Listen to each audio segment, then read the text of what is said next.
Just then the door opened and Thad, Lucky, and Jerry entered the house. "Evan," Thad said, "are you okay? Where the hell have you been?" Evan rubbed a hand over his face and motioned for them to sit down. Once more he recounted his story. "None of this makes any sense," Lucky said. "We were just out at Ernest's place and searched it for you. We didn't find anything, of course, since you're here, but we didn't see nothing amiss either." Thad said, "Evan, I saw your clothes outside, and they reek of alcohol. Are you sure you just didn't get cold feet and go on a bender somewhere no one would suspect you'd go?" Evan's eyes glittered with rage. "I've never chickened out of anything, Thad, and you know it. Why would I chicken out on marrying the woman I love?" Thad countered with, "Why would the woman who loves you cheat on you with someone as slimy as Ernest?" Lucky said, "Evan, you're wrong about Josie. I was with her today. There's no faking that kind of anguish she's been in. I'm very offended that you think something like that about her." Evan's temper rose when he saw that Lucky was also getting angry. "Maybe it was you." "Me?" Lucky asked. "What are you talking about?"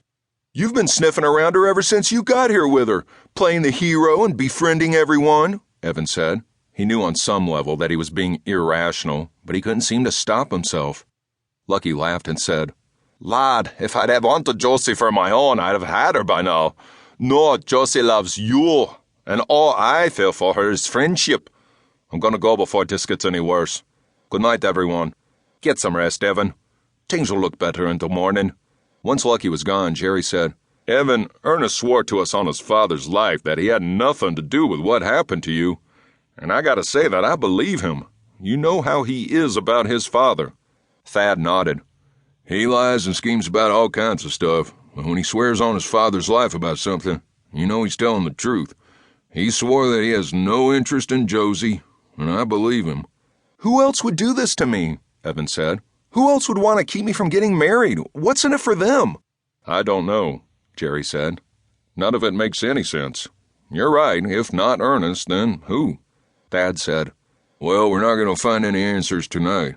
Like me and Reb always taught you, Evan, sometimes you have to regroup, get your mind right again, so you can go look at something with fresh eyes. Meet me at the office in the morning, and we'll get working on it, okay?" Getting up, he patted Evan's shoulder and gave Edna a kiss. Jerry did the same and followed Thad from the house. Soon after, Edna and Evan went to bed, but Evan never went to sleep, instead turning things around and around in his mind, but getting no closer to an answer. He cried silent tears as he thought about how he should be laying with Josie in his arms right now, then instead of alone and miserable in his bed. It was supposed to have been the happiest day in his life, but instead it was the most miserable since he'd lost his family. He cursed whoever had done this to him and vowed to find the culprit.